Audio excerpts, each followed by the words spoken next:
Capítulo 8, versículos 32 al 40. El día de hoy terminamos con el capítulo 8 de este excepcional libro, el libro de Hechos.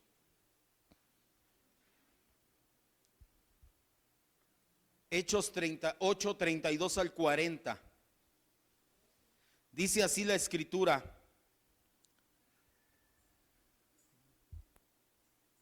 el pasaje de la escritura que leía era este: como oveja a la muerte fue llevado, y como cordero mudo delante del que lo trasquila, así no abrió su boca. En su humillación no se le hizo justicia, mas su generación, ¿quién la contará? Porque fue quitada de la tierra su vida. Respondió el eunuco y le dijo a Felipe: te ruego que me digas, ¿de quién dice esto el profeta? ¿De sí mismo o de algún otro? Entonces Felipe, abriendo su boca y comenzando desde esta escritura, le anunció el evangelio de Jesús. Y yendo por el camino, llegaron a cierta agua, y dijo el eunuco: aquí hay agua, ¿qué impide que sea yo bautizado? Felipe dijo: si crees de todo corazón, bien puedes. Y respondió el eunuco y dijo: creo que Jesucristo es el Hijo de Dios. Mandó parar el carro y descendieron ambos del agua, Felipe y el eunuco, y le bautizó. Cuando subieron del agua, el Espíritu del Señor arrebató a Felipe, y el eunuco no le vio más y siguió gozoso su camino. Pero Felipe se encontró en Azoto, y pasando anunciaba el evangelio en todas las ciudades hasta que llegó a Cesarea. Vamos a orar. Cierre sus ojos, no se distraiga. Humildemente le rogamos, Espíritu Santo, una vez más, que traiga esta palabra de la mente a nuestros corazones, Señor. Primeramente hay para mi vida, mi Dios, no puedo predicar algo, no quiero nunca predicar algo que no me impacte, que no me transforme a mí primero, Señor. No quiero poner una carga en mis hermanos que tú mismo no me hayas dado la bendición de llevar, de probar, de vivir, vaya. Señor, una vez que esta palabra ha transformado mi vida, que haga lo mismo con mis hermanos y hermanas en este lugar, que verdaderamente tu palabra nos lleve a reflejar a Cristo. Ese es el todo de la vida cristiana, eso es lo que anhelamos más que nada en la vida. Queremos verdaderamente ser cristianos, queremos verdaderamente ser aquellas personas que reflejan el carácter de Cristo, y la única manera es renovando nuestra mente con la palabra de Dios. Eso ya nos lo has enseñado antes, por eso estamos aquí, por eso te rogamos humildemente, en el nombre de Cristo Jesús. Amén, Dios. Cuando Felipe el evangelista es llevado por el Espíritu del Señor de Samaria hacia Gaza, hacia el sur de Jerusalén, se dio un encuentro providencialmente planeado entre Felipe mismo y un funcionario eunuco de Etiopía. Lo vimos la semana pasada. Fue el Señor quien controló todo para que este encuentro se diera. Primero puso a ambos, a Felipe y al eunuco, en el mismo camino. Y esto no es obvio, como le dije la semana pasada, había dos caminos para ir de Gaza a Jerusalén, y realmente en el que iban era el menos transitado. Así que el hecho de que hayan ido los dos por el camino menos transitado ya es providencial. También dicho camino se presta para una lectura placentera, por lo mismo que dice que es el camino del desierto. Es un camino tranquilo, no tan ofuscado. Entonces podías bien ir en una carreta, abrir tu rollo e ir leyendo. Fue lo que hizo el eunuco. Ambos eran de habla griega. Eso tampoco es algo sencillo, sobre todo porque había una multiculturalidad en Israel en ese entonces. Hablaban muchos idiomas. Lo vimos en el día de Pentecostés: partos, medas, elamitas, de muchas ciudades del mundo hablando diferentes idiomas. Estos dos hablaban el griego, y esto rompió las barreras culturales para que pudieran acercarse y platicar. Además vimos que el Espíritu Santo mismo le señaló a Felipe el momento exacto en que se acercara al carruaje del eunuco para que escuchara las palabras que iba leyendo. Ahora el eunuco y Felipe van sentados juntos en el carruaje. El eunuco le dice: ven, siéntate aquí conmigo. Felipe le pregunta: ¿entiendes lo que estás leyendo? ¿Cómo voy a entender si nadie me dice? Yo te explico. Súbete, siéntate conmigo. Ahí nos quedamos la semana pasada. Lo que nos narra a continuación Lucas es lo que sucedió de este providencial encuentro. Vamos nuevamente, 8:32 y 33. Dice, el pasaje que estaba leyendo, o el pasaje de la escritura que leía, era este: como oveja a la muerte fue llevado, y como cordero mudo delante del que lo trasquila, no abrió su boca.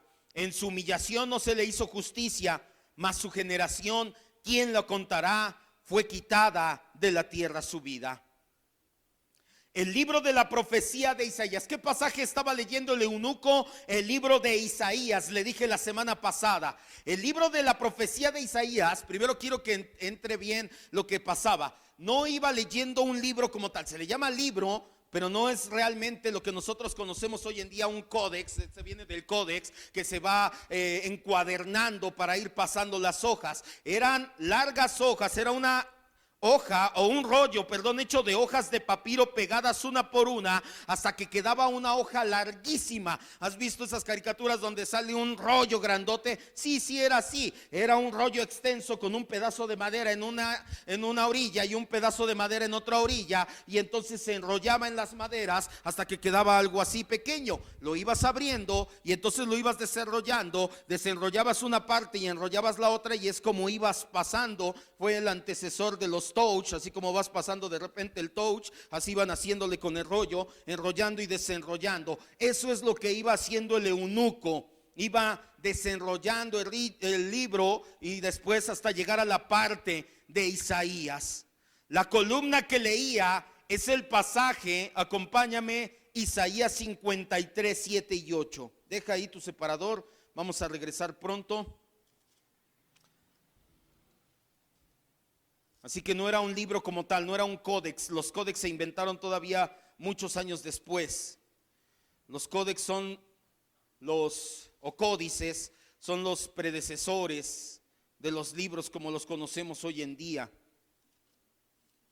Siglos me parece que después, ya no me acuerdo bien, ahí en esa enseñanza que vimos de bibliología, ahí les dije bien en qué años, qué materiales se utilizaron para las Biblias: el papiro, los pergaminos, el papel ya fue mucho después. Ya después lo buscamos y lo leemos. Isaías 53, 7 y 8. Este pasaje se le conoce como el sufrimientos del siervo de Jehová, o el siervo sufriente de Jehová. Dice Isaías 53, 7 y 8. Usted se va a dar cuenta que difiere un poquito, porque el eunuco venía leyendo la Septuaginta, que es una traducción griega, y esto que nosotros vamos a leer a continuación es de la traducción hebrea. Angustiado él y afligido, no abrió su boca. Como cordero fue llevado al matadero, y como oveja delante de sus trasquiladores se enmudeció y no abrió su boca. Esta es la parte que no tiene la Septuaginta. Por cárcel y por juicio fue quitado, y su generación, ¿quién la contará? Porque fue cortado de la tierra de los vivientes, y por la rebelión de mi pueblo fue herido. Está mucho más completo el pasaje en el hebreo. Este pasaje nos habla de las aflicciones del Señor Jesucristo desde el Antiguo Testamento. Se le conoce como el pasaje del siervo sufriente del Señor.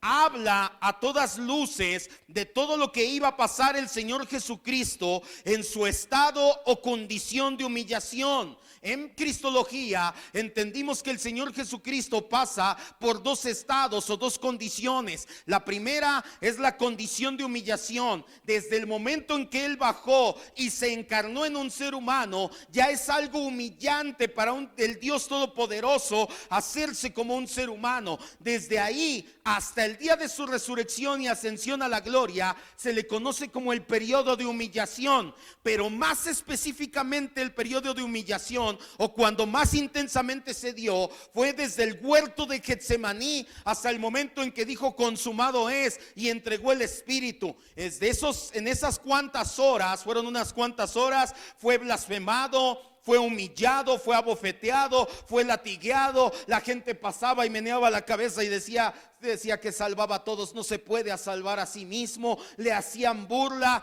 lo lastimaron a más no poder. Y dice la Biblia, cuando estaba frente al Sanedrín, que enmudeció, no abrió su boca, no se defendió para nada. Esto de hecho lo vimos cuando terminamos la armonía de los evangelios. Vimos el juicio del Señor Jesús. Dice que fue llevado como oveja a matadero. Ciertamente este pasaje habla de la vida y muerte de nuestro Señor Jesucristo. Isaías no menciona el nombre de la persona, siempre utiliza el pronombre él. Él fue llevado, él hizo, él esto, él lo otro. Por ese motivo el etíope no logra descifrar qué significa este texto. Para Felipe, este pasaje de la profecía de Isaías habla cosas maravillosas. Felipe ve en este pasaje el arresto de Jesús en el huerto de Getsemaní, cómo es llevado a la casa del sumo sacerdote, cómo es humillado y abofeteado, cómo es acusado por los falsos testigos y cómo además nunca abrió la boca, permaneció mudo o en silencio. Felipe conoce además que él es el Cordero del que se está hablando, porque Juan el Bautista, cuando presentó a Jesús, lo hizo de esa manera. Ahora acompáñame a Juan 1:29, Evangelio de Juan. No tenemos que tardarnos mucho aquí, esto ya lo hemos aplicado otras veces. De hecho, esto lo vemos desde el primer discipulado, el más básico. ¿Quién es Cristo? Ahí hablamos de la persona de Cristo a grosso modo y decimos que Él es Dios porque Él es Dios, pero también decimos que Él es un ser humano, pero no cualquier ser humano, un ser humano perfecto, sin ningún defecto, sin ningún pecado, vaya. ¿Y esto qué tiene que ver? Tiene que ver porque Él es el Cordero de Dios que quita el pecado del mundo. Por eso es que el libro de Isaías dice, fue llevado como cordero al matadero. Fue trasquilado y nunca dijo nada, nunca se objetó, nunca levantó la voz para quejarse. El Cordero por excelencia es nuestro Señor Jesucristo. Juan el Bautista lo presenta así. El siguiente día vino Juan a Jesús, vio Juan a Jesús que venía a él y dijo, he aquí quién, el Cordero de Dios que quita el pecado del mundo. Versículo 36 ahí mismo. Y mirando Jesús que andaba por allí, dijo, he aquí el Cordero de Dios. De hecho, Pedro también describe a Jesús como el Cordero perfecto. Acompáñame ahora a primera de Pedro 1:19. Quiero que quede bien clara esta parte. Esta no es la esencia de nuestro sermón del día de hoy. El clímax de nuestro sermón es otro el día de hoy. El clímax de nuestro sermón tiene que ver más con el bautizo de este eunuco que con el pasaje. Pero sí quiero que quede bien claro que este pasaje a todas luces se refiere a nuestro Señor Jesucristo sí o sí. Pasa algo.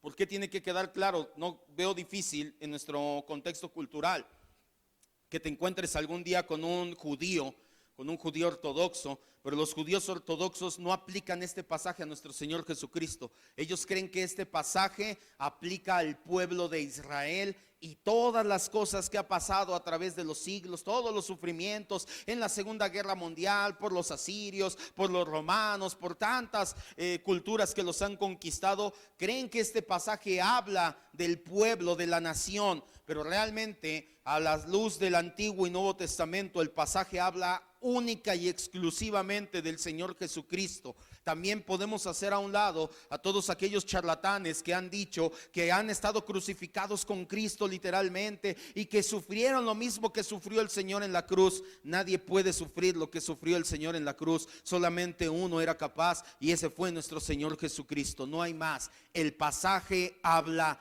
de Cristo. Primera de Pedro 1:19 dice: la sangre preciosa de Cristo. Con eso fuimos limpiados, con la sangre preciosa de Cristo. Sangre como de qué? Como de un cordero sin mancha y sin contaminación. En la escritura, a menudo los términos cordero y oveja, porque aquí utiliza los dos en el griego, son utilizados indistintamente. Esto es claro en Isaías 53:7. El profeta habla de un cordero que es sacrificado, de una oveja que se mantiene quieta cuando el trasquilador le quita su lana. Una vez que le quita su lana, la pone en el altar, la sacrifica y la ofrece como ofrenda. Esa oveja es nuestro Señor Jesucristo. Termina diciendo este pasaje: en su humillación no se le hizo justicia, mas su generación, ¿quién la contará? Omite una pequeña parte que viene en el Antiguo Testamento. Por cárcel y por juicio fue quitado. Proféticamente estaba hablando acerca del juicio y la muerte de nuestro Señor Jesucristo. Este pasaje es muy importante porque Isaías estaba apuntando y prediciendo los sufrimientos y la muerte de Jesús más de 500 años antes de que Jesucristo naciera, sufriera y muriera. Ya estaba escrito cómo iba a suceder. Por eso es uno de los pasajes centrales de la escritura. Regresemos, versículos 34 y 35, Hechos 8. Lucas sigue narrando el pasaje.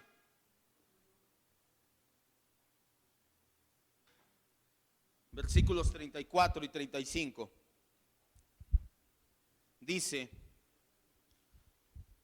respondiendo el eunuco, dijo a Felipe: te ruego que me digas, ¿de quién dice esto el profeta? ¿De sí mismo o de algún otro? No lo entendía, como te dije, estaba velado para él. Entonces Felipe abre su boca y le comienza a explicar en esta escritura, y a partir de ella le anunció el evangelio de Jesús. Podemos notar aquí que el etíope no solamente está siendo receptivo a las buenas nuevas, sino que de hecho no está muy lejos ya de entrar al reino de los cielos. Le pide a Felipe que le interprete el pasaje que ha venido leyendo, porque es incapaz de entenderlo por él mismo. Él le pregunta: ¿de quién dice el profeta esto?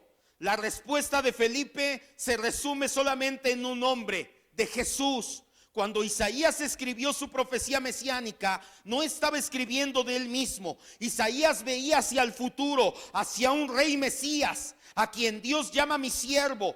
Este siervo, dice Isaías, tendría que sufrir en lugar de otros. Iba a ser despreciado, rechazado por los hombres, e iba a morir por los pecados del mundo. Iba a ser sepultado con los malhechores, pero sería declarado justo y traería justicia para muchos.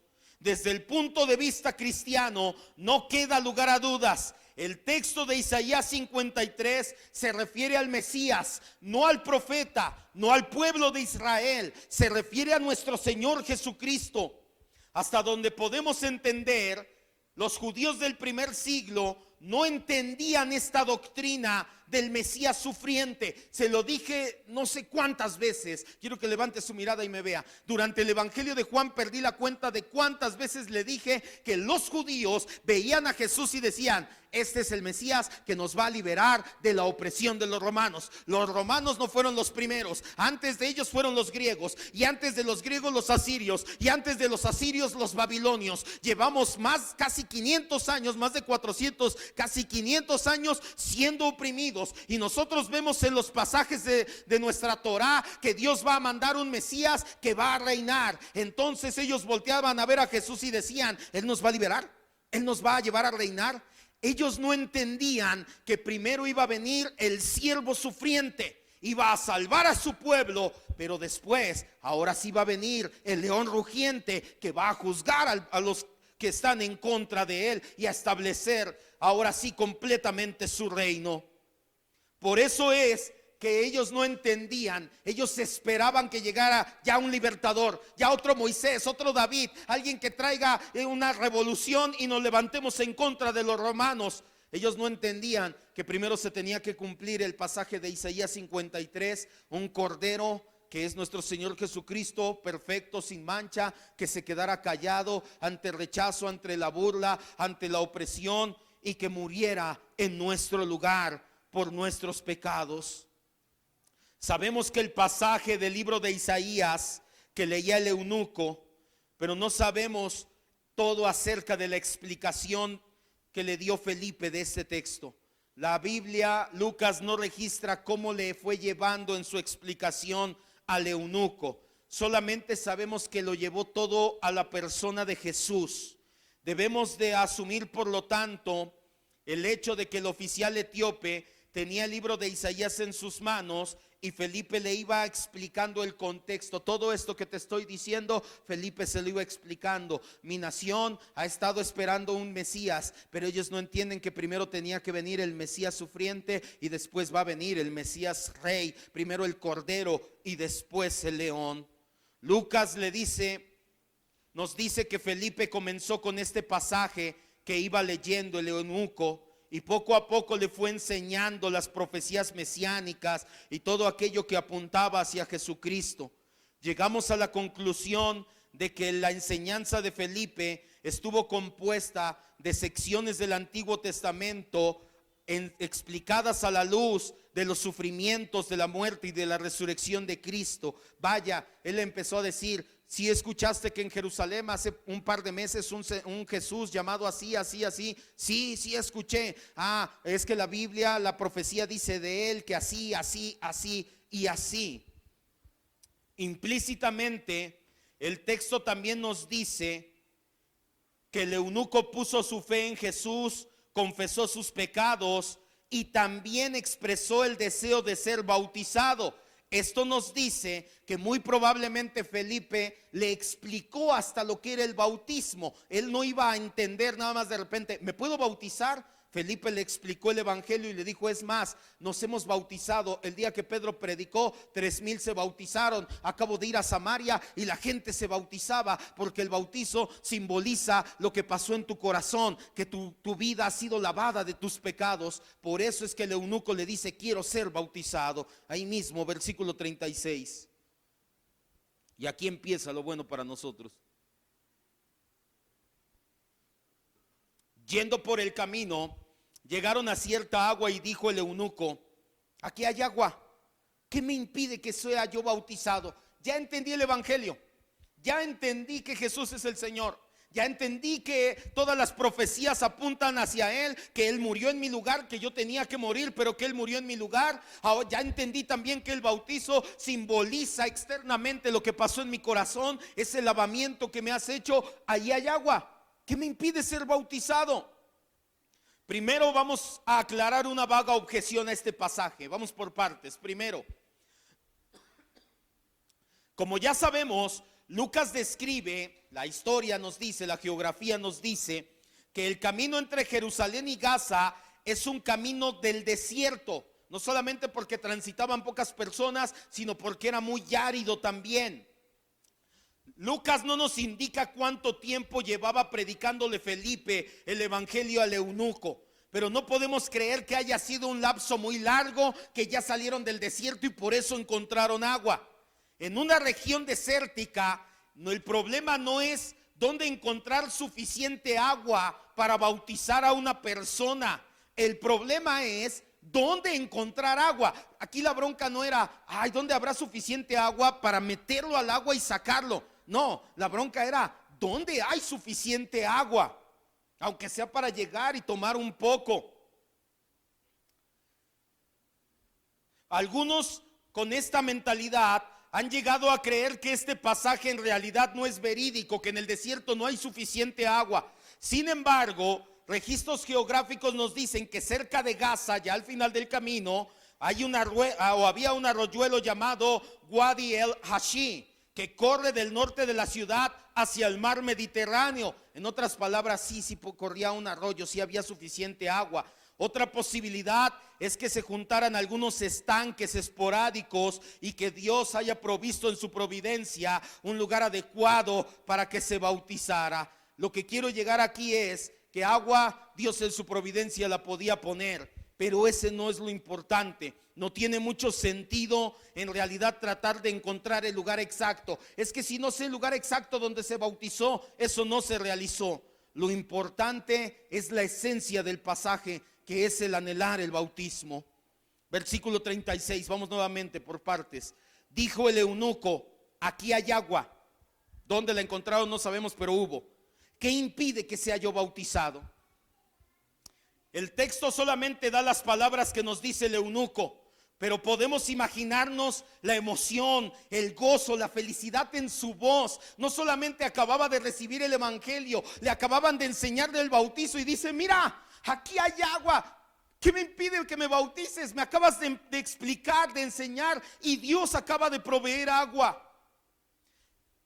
Él es el único que hace mención del agua. Felipe no la menciona y plantea una pregunta retórica sobre si hay una dificultad para ser bautizado, porque obviamente si hay agua puede ser bautizado. Su pregunta es retórica: ¿qué impediría que sea yo bautizado?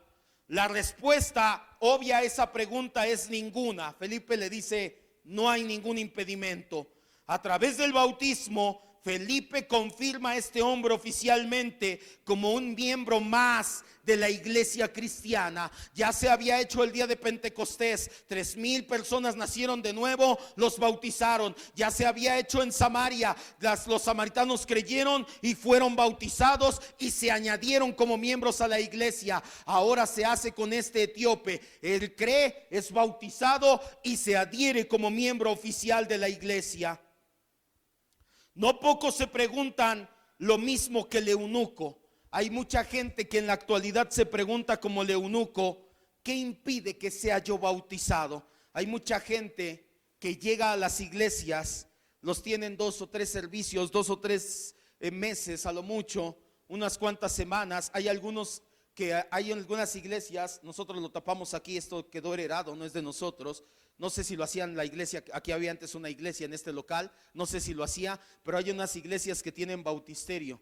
¿Por qué? Se le llama así a una pileta que tienen ahí, porque el día que llega una persona nueva: ¿quién? Ah, tú eres nuevo, ¿quieres creer en Cristo? Sí, ven, pásale, te bautizo. Y muchos toman este texto y dicen: ¿por qué? ¿Qué impide que sea yo bautizado si ya escuché el evangelio? El libro de los Hechos y la historia temprana de la iglesia nos muestra que, como sucedió con Simón el mago, con el eunuco, lo vamos a ver con Cornelio y su familia, el carcelero de Filipos y su familia, y muchos cientos de personas más en el primer siglo. Casi inmediatamente después de que escuchaban el evangelio, eran bautizados. Si tú lees el libro de los Hechos, ves en el sermón de Pentecostés: escucharon el evangelio, bautízalo. Samaritanos escuchan el evangelio, bautízalos. Cornelio y su familia escuchan el evangelio, bautízalos. El carcelero de Filipos escucha el evangelio, bautízalo. Siempre que escuchaban el evangelio, y esto duró como 100 y tantos años después de que murió el apóstol Juan, todavía la gente creía en el evangelio, bautízalo de inmediato. ¿Qué cambió entonces? ¿Por qué al menos en nuestra congregación, y no somos las únicas, no somos la única, muchas congregaciones toman la postura que tomamos nosotros? ¿Por qué ya no es así? ¿Por qué tenemos que esperar para ser bautizados? Si leemos libros de historia de la iglesia, sobre todo del periodo posterior a que murió Juan, el periodo de los padres apostólicos, nos daremos cuenta que antes de bautizar a un creyente, primero lo discipulaban alrededor de 2 y hasta 3 años, y solamente si mostraba rasgos de ser un verdadero discípulo, fiel al Señor, un comportamiento y un testimonio leal a las Escrituras, entonces sí era bautizado. ¿Qué cambió? Esto sucedió por las múltiples persecuciones que tenía la iglesia. En específico se menciona la del año 249, un emperador romano llamado Decio. la persecución de Decio fue muy distinta a las demás persecuciones. ¿Cómo eran las demás persecuciones? Nerón, Diocleciano, Calígula, ¿qué decían? Cristiano, que vaya a la muerte, mátalo, ya, mátalo. Decio lo que quería. ¿Qué pasó? Le voy a contar un poco de historia. ¿Qué pasó en el Imperio Romano? Llevaba ya unos 100 años derrumbándose de adentro hacia afuera. Lo trató de conquistar Aníbal, lo trataron de conquistar los bárbaros, los galios. Todos trataron de conquistar Roma y nadie pudo. Pero Roma se desmoronó desde adentro porque los cristianos empezaron a dejar todas las tradiciones romanas, paganas.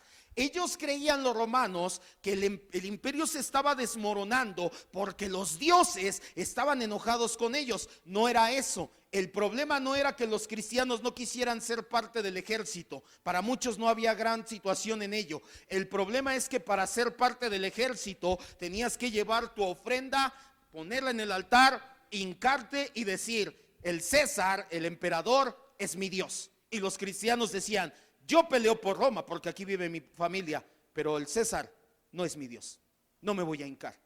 Y entonces el ejército se empezó a enflacar, el poderío romano empezó a desmoronarse. ¿Qué pasa con Decio? Decio dice: ya no quiero matar cristianos, ya me di cuenta que lo que decía Tertuliano es cierto, los persigo, los ataco y su sangre riega la semilla del evangelio. Mato uno y salen 10. Ya le he dicho muchas veces, lea el martirio de Policarpo. Ese día que Policarpo fue martirizado, lo trataron tan mal que al final en el Coliseo la gente gritaba: piedad, piedad, piedad. Y después salieron y preguntaron: ¿quién es este cristiano? Quiero ser cristiano. Lo que ellos querían, humillar al cristianismo, únicamente sirvió para que miles se entregaran ese día.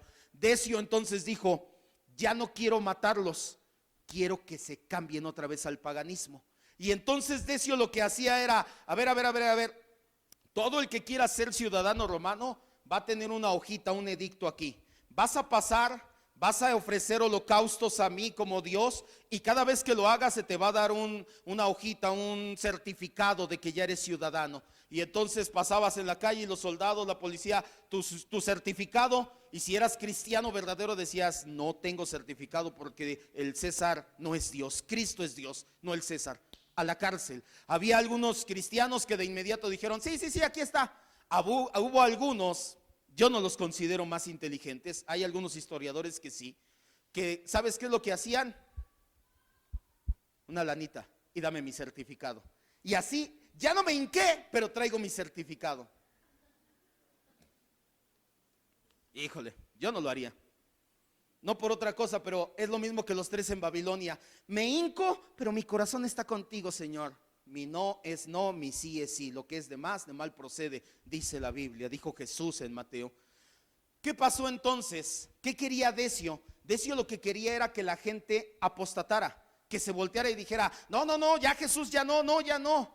Mucha gente lo hizo, porque no solamente los amenazaba de torturas, sino que también les decía: mira, no traes tu certificado, te la voy a dejar más barata, ve, sácalo, híncate, aparte te vamos a dar una compensación, te vamos a ayudar. Es más, si nos ayudas a encontrar a otros cristianos. Entonces Decio lo que quería era que la gente se volteara la espalda al cristianismo. No los quería matar para acabar con ellos, quería que regresaran al paganismo, porque según eso iba a fortalecer nuevamente a Roma. ¿Qué pasó? Que muchas personas cayeron en esto. Muchos fueron obligados, ya sea por chantaje, otros fueron obligados por ejecución o mediante tortura. Muchos medios utilizó. Muchos negaron su fe, aunque ya eran bautizados. Ya habían sido bautizados y aún así dijeron: no, yo sí me hinco, aquí dame mi certificado, yo me hinco. Por ese motivo, a partir de entonces, la iglesia tuvo 2 situaciones. De esta no vamos a hablar, esta vamos a hablar después. ¿Qué se hace con los que después regresan? Ok, ya apostató, ya dejaron la persecución y después dice: hermano, ¿cómo has estado? Ya vengo a reunirme otra vez. ¿Qué haces? ¿Los aceptas? ¿Sí los aceptarían? ¿De qué lado estarían? ¿Quiénes fueron? Fueron Justino Mártir y no me acuerdo quién fue el otro, los 2 grandes exponentes. ¿De qué hacer? La iglesia se partió en ese entonces y dijeron: ¿qué hacemos con los que apostataron y quieren regresar? los aceptamos de nuevo, les decimos, Fushi, sáquese de aquí. Y esto partió la iglesia un tiempo. ¿Qué haríamos? Ya luego le digo qué hicieron. La segunda postura fue, bueno, oye, o busque, ahí está, se llama Historia del Cristianismo, justo el de González, está buenísimo. El libro está en PDF, en internet, está gratis, entonces usted lo puede bajar y ahí viene, es el capítulo 5 me parece. Ahí viene, lo acabo de leer en la semana para poderme documentar bien. La segunda situación fue, ¿qué vamos a hacer para prevenirlo? ¿Qué vamos a hacer? ¿Vamos a predicarles el evangelio y a meterlos al agua luego? No. Ahora vamos a esperar y los vamos a tener aquí un tiempo, 2 o 3 años, y después de esos 2 o 3 años, si ya vemos la madurez en ellos, ahora sí los bautizamos. Fue a partir de entonces que se estableció el catecismo. La palabra catecismo ya se lo he explicado, significa en el latín discipulado, en el griego es didáscalos, en el latín es catecismo. Ambas palabras significan discipulado. ¿Por qué escogieron en el latín catecismo? Porque en el griego te habla de un discipulado, de una enseñanza a la mente. En el latín catecismo te habla de una enseñanza al corazón, a transformar el corazón. Por eso es que eligieron la palabra catecismo, por eso es que los reformadores se quedaron con la palabra catecismo. Por eso es que a nuestros hijos ahorita les están enseñando el catecismo de Heidelberg. Muchos alegan que este pasaje de Hechos 8 que estamos leyendo del eunuco cuando bajó a las aguas, si ser discipulado es suficiente para que te bautices en cuanto llegues a una iglesia. Lo que ignoran quienes piensan así es que un libro histórico como el libro de Hechos no es para hacer doctrina. Ya se lo he enseñado. Los libros como el libro de Hechos apoyan la doctrina, pero no hacen doctrina. Busque ahí en la primera enseñanza. Hay una gran diferencia entre historia de la salvación y doctrina de la salvación.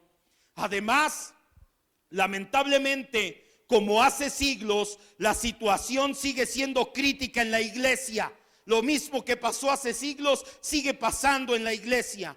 No pocos son los que se consideran a sí mismos seguidores de Cristo, pero en la práctica siguen siendo paganos. Desean tener los beneficios de Cristo, desean tener las bendiciones de Cristo, desean ser tratados como la esposa de Cristo, pero no quieren ninguna responsabilidad con el Señor. Se comportan como la amante de Cristo. Y esto es muy fuerte, pero es muy cierto. ¿Qué pasa en el mundo real? La amante toda, bueno, no todas, pero las mujeres que son amantes, es que me conviene más ser la amante porque mira, ni le doy de comer, ni le lavo su ropa, ni esto, ni lo otro, ni lo aquello, y nada más disfruto y me lleva aquí, me lleva allá. Muchos en la iglesia quieren ser así con el Señor. Que me bendiga, que me dé, que me levante, que me ayude, que me prospere, que me esto, que me lo otro. Tu responsabilidad con el Señor, estar eso. No, hermano, es que tú no sabes, yo soy de los que vienen para que me den, no para dar. Que nos quede claro, el bautismo es para la membresía en la congregación. No podemos decir que somos hijos de Dios si no somos miembros de una iglesia local sana doctrinalmente. Es una contradicción. Es como portarnos como concubina y no como la esposa de Cristo. Lamentablemente muchas personas en las congregaciones, en parte por ignorancia, en parte por comodidad, no se comprometen, viven sin una membresía real en la iglesia, solamente son la amante, quieren los beneficios, la ayuda, el amor, la paz, pero no quieren el compromiso con Él, no quieren su señoría en sus vidas, no quieren hacer verdaderamente la voluntad de Dios. No han entendido que la iglesia no es un club social. No somos un club social como Cinépolis, ni tampoco somos una institución de voluntarios como la Cruz Roja. Somos mucho más allá. La iglesia es una representación del reino de Dios en la tierra. La iglesia cristiana es una embajada de reino aquí en la tierra. No la puedes tratar como un club social nada más.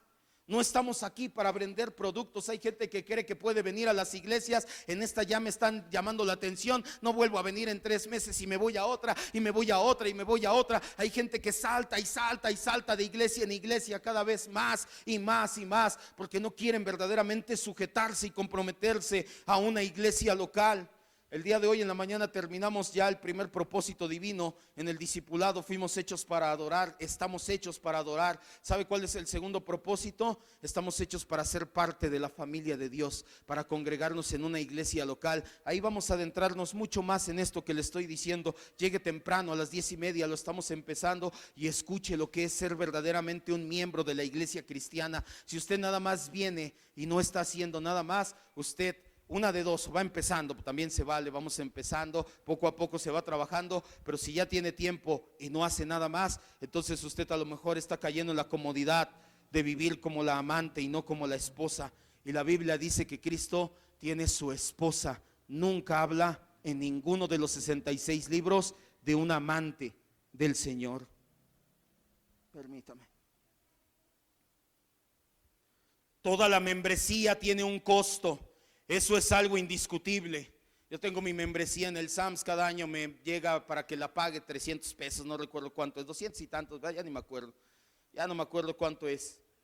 ¿Sabes cuánto cuesta la membresía aquí en la iglesia de Cristo? Lo leímos en Isaías 53. La membresía, el pertenecer a la iglesia de Cristo, costó el sacrificio y la sangre de Cristo en la cruz del Calvario. Y que tú lo desprecies es signo de decirle al Señor: te amo, pero tu esposa me cae mal. Ya se lo he dicho antes, ¿lo haces? Ay, es que yo sí te amo mucho, pero tu esposa, a mí si alguien me dice, y me lo han dicho varias veces, no, no es cierto. A mí si alguien me dice, te amo, o me caes bien, te amo a lo mejor no, ¿verdad? Pero, oye, me caes bien, esto, lo otro, ¿cuándo vienes? Pero no traigas a tu esposa, nunca. Me quieres paquete completo. ¿Quieres que estés paquete completo? Por eso ya muchos no me invitan a comer a su casa, ¿va?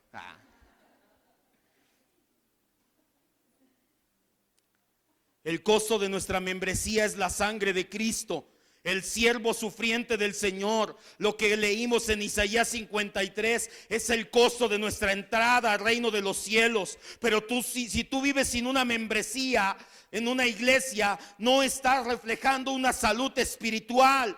La mayoría de las veces, la gente que vive sin membresía en la iglesia es un reflejo de vivir independiente de Dios. Sí, Señor, quiero tu ayuda, pero no te me digas qué hacer. Es un deseo de querer vivir por mí mismo, de elegir yo mismo, de no rendirle cuentas a nadie. Necesitamos una lección de humildad, de humillarnos y decir: Señor, esta es tu iglesia, aquí me sujeto y aquí me congrego. La membresía es entender que no estamos solos en esta vida llamada cristianismo, y que nada nos va a alejar uno de los otros fácilmente. Aunque no estemos de acuerdo en algo, aunque tengamos contratiempos, seguiremos juntos como familia, como hermanos en Cristo. Juntos nos edificamos unos a otros a la imagen de Cristo. Nadie puede, lo vamos a ver más adelante en el discipulado, tú no puedes reflejar a Cristo solo en una isla, no puedes. Necesitas a las personas a tu alrededor. Eso es la membresía. Pastor, entonces, ¿por qué no bautizamos a las personas si el eunuco se bautizó inmediatamente? Porque las situaciones han cambiado. No es que adaptemos la Biblia a las diferentes culturas. Simple y sencillamente es un libro histórico, no doctrinal. Versículo 37. Si quieres saber más de la membresía, acércate conmigo, con alguno de los varones que estamos en el discipulado para ancianos, para pastores, y ellos te explican. No dejes de venir el domingo en la mañana para que tengas tu membresía en la iglesia. No damos tarjetita ni nada de eso, no es como el Sams que te da tu tarjeta. Es algo mucho mejor. ¿Sabes qué es lo que damos? Te damos el acceso a tomar la Santa Cena con nosotros. No tienes membresía, no tomas Santa Cena. Y si no tomas Santa Cena, ¿no dices que tienes comunión con el Señor? ¿Cómo dices que tienes comunión si no quieres tener comunión con sus hermanos? Por eso es que la membresía es tan importante. Te estoy diciendo la punta del iceberg. Tuvimos un discipulado que casi 20 clases de esto. Versículo 37. Felipe dijo: si crees de todo corazón, bien puedes. Respondiendo dijo: creo que Jesucristo es el Hijo de Dios. Aquí hay algo muy importante. El versículo 37, este que estamos leyendo, los manuscritos más importantes, los manuscritos más fidedignos no lo contienen. Muchos creen que fue una añadidura de los escribas. Cada vez los escribas son las personas que copiaban los rollos de la ley, no había fotocopiadoras ni imprentas, obviamente se copiaba a mano, escribas o masoretas. Ahí le expliqué qué hacían los masoretas, copiaban letra por letra, no podías copiar ninguna letra de memoria, veías A y ponías A, B y B. Y una vez, y las letras en hebreo y en griego son números, y una vez que acababas sumabas el renglón y sumabas la columna, y si te daba bien, y sumabas en diagonal, y si te daban bien, esa copia es aceptable. Si no, se tenía que romper esa copia y empezar de ceros nuevamente. Y entonces, ¿qué pasó aquí? Muchos creen que los masoretas, preocupados ya después del primer siglo por esta situación que te estoy diciendo, dijeron: oye, vamos a ponerle una nota al final, una nota final a pie de página, donde explique que si vas a ser bautizado debes de confesar el nombre de Jesús. Confesar el nombre de Jesús, el griego confesar, homologueo, pensar lo mismo que Dios piensa. No nada más es: sí, Jesús es mi Señor. Confesar el nombre de Jesús es: tú vives aquí, cambiaste mi vida y me vas guiando a ser como el Hijo de Dios. Eso es confesar el nombre de Jesús. Entonces, muchos creen que era un añadido en la parte final, y que en algún momento algún traductor o algún escriba lo pasó ahí ya para que se entendiera más. Aún así, no afecta absolutamente nada que el versículo 37 haya sido un añadido. Lo único que nos hace es reiterarnos que debes de creer en Jesús verdaderamente. Versículo 38. Mandó parar el carro y descendieron ambos al agua, Felipe y el eunuco, y le bautizó. El etíope da una orden, le dice a su conductor que detenga el carruaje.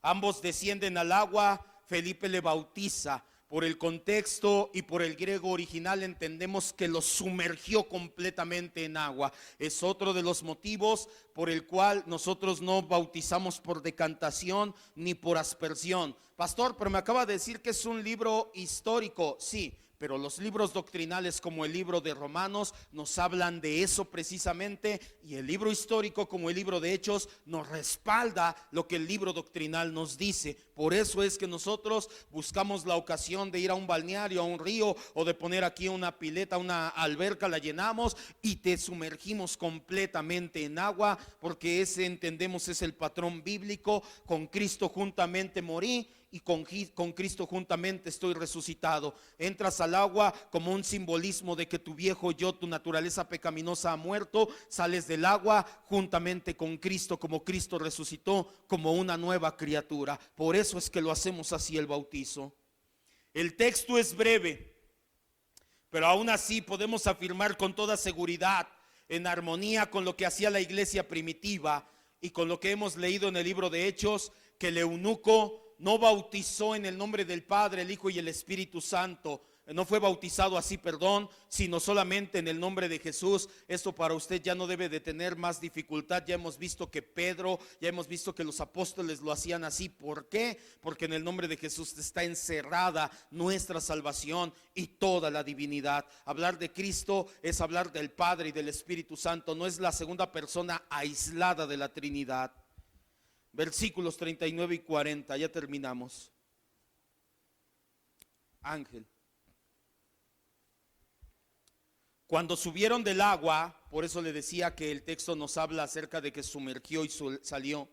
El Espíritu del Señor arrebató a Felipe y el eunuco no le vio más, siguió gozoso su camino. Pero Felipe se encontró en Azoto. Ojo, esta es una ciudad, no que estuviera en problemas. Y pasando anunciaba el evangelio en todas las ciudades hasta que llegó a Cesarea. El relato tiene un abrupto final. No nos dice que se despidieron, que le dé tiempo de orar por él, nada.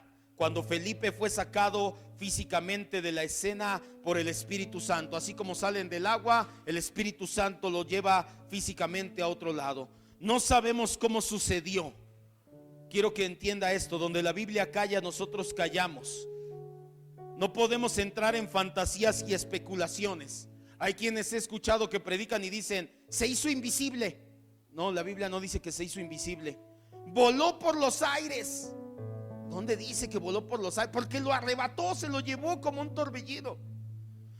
Fue como el caso de Elías. Elías pasó un carro de fuego y no. No podemos hacer nada de eso. Tampoco podemos vincular este texto a la segunda venida de Cristo, y así como fue arrebatado Felipe, tú tienes que ser encontrado trabajando para... No pongamos palabras que el texto no dice. Eso no es exegesis. Exegesis es ¿qué nos dice el texto? El texto nos dice que se levantaron del agua y no sabemos por qué o cómo. El eunuco no volvió a ver físicamente a Felipe. Se fue, ya. ¿Por qué? No lo sabemos. Lo que sí sabemos es que el eunuco venía con mucho gozo, siguió gozoso su camino. Lo más probable es que haya llegado a su tierra y haya sembrado la semilla del evangelio, semilla que tardó aproximadamente 300 años en dar fruto. No hay ninguna constancia de una iglesia cristiana en Etiopía hasta el año 300 de nuestra era. Si el eunuco fue el primer cristiano en Etiopía y estuvo predicando el evangelio, su semilla tardó 300 años en dar fruto, pero dio fruto. Tú no te canses de predicar el evangelio. El relato termina diciéndonos, y el capítulo termina diciéndonos, que Felipe se encontró en Azoto, una ciudad cerca de Samaria, y anunciaba, de Gaza, perdón, lo que ahora se conoce como Asdod, y anunciaba el evangelio hasta que llegó a Cesarea. No vamos a volver a saber de Felipe precisamente hasta que más adelante el apóstol Pablo lo encuentra en Cesarea junto con 4 de sus hijas. Vamos a cerrar nuestros ojos y vamos a terminar ya. Felipe mismo es la prueba, el libro de Hechos capítulo 8, de que hay muchos remojados paganos o paganos remojados en las iglesias. Felipe bautizó sin darse cuenta si la profesión de fe de Simón el mago era verdadera. Y Simón, como lo vimos hace tiempo, era una persona que solamente veía el evangelio como negocio, no había nacido de nuevo y aún así fue bautizado. Si eso le pasó a Felipe, una persona que tenía una comunión tal con el Espíritu Santo, y como decimos aquí, se le barrieron las tuercas y remojó un pagano, ¿cuánto y más no nos puede pasar a nosotros como iglesia? Si tomamos las decisiones precipitadamente, llega alguien y le decimos, ya, bautízate. Lamentablemente también caímos en ese juego hace muchos años de presumir cuántos bautizabas. Teníamos juntas de pastores y lo primero que preguntábamos era, ¿cuántos bautizaste este año? ¿Cuántos miembros tienes ya? ¿Cuánto has gastado en equipo este año? ¿Ya está más grande tu iglesia? Únicamente presumir y presumir. Por eso es que muchos pastores tomaban la decisión de que la gente como llegaba era bautizada para poder decir, este año bauticé 100. De los 100, solamente 1 o 2 se quedaban verdaderamente siendo discípulos de Cristo. No más, amado hermano. En nuestra iglesia, por la gracia de Dios, no más es así. Si tú anhelas ser bautizado, necesitas ser discipulado. Y si tú anhelas tomar la cena, la comunión con nosotros, necesitas ser bautizado. En otras palabras, necesitas tiempo, caminar con el Señor, entender el evangelio, reflejar a Cristo, para que podamos darte ese gran paso de fe, ayudarte a dar ese gran paso de fe. Lo primero que debes de entender, lo más importante que debes de entender, es lo que leímos en Isaías 53. Hubo alguien que murió por ti, por tus pecados. Y si por principio de cuentas tú ni siquiera crees que eres pecador, que no eres tan malo, que no hiciste cosas que merecieran castigo, por principio de cuentas por eso es que no te hemos bautizado, porque no entiendes el evangelio. El evangelio es para ricos y pobres, para hombres y mujeres, para griegos, egipcios, mexicanos, para de todo tipo de nación, lengua, tribu. No importa tu clase social, no importa tu trabajo, no importa tu sexo, no importa nada. Todos los seres humanos nacemos con la marca del pecado en el corazón, y no podíamos pagarlo. Por eso dice el libro de Isaías que el Cordero de Dios, estoy uniéndolo con lo que dijo Juan el Bautista, sufrió en nuestro lugar. Fue mudo. Cuando fue interrogado por el Sanedrín, el Señor Jesucristo no se justificó, no abrió la boca, no dijo nada. Lo único que dijo fue: tienes razón, yo soy el Hijo de Dios, me verás en las nubes. Y esto solamente fue para sellar su condena. A pesar de que lo abofeteaban, a pesar de que lo golpeaban, a pesar de que se burlaban de él, meneaban la cabeza y decían: Mira, el que se creía mucho, lo único que atinó a decir, lo único que bíblicamente dijo fue: perdona a los padres, no saben lo que hacen. Ese es nuestro Señor Jesucristo que nos salvó. Si tú no entiendes que eres pecador, si tú no entiendes que Cristo murió en tu lugar, mucho menos vas a entender la necesidad de vivir una vida nueva para Jesucristo.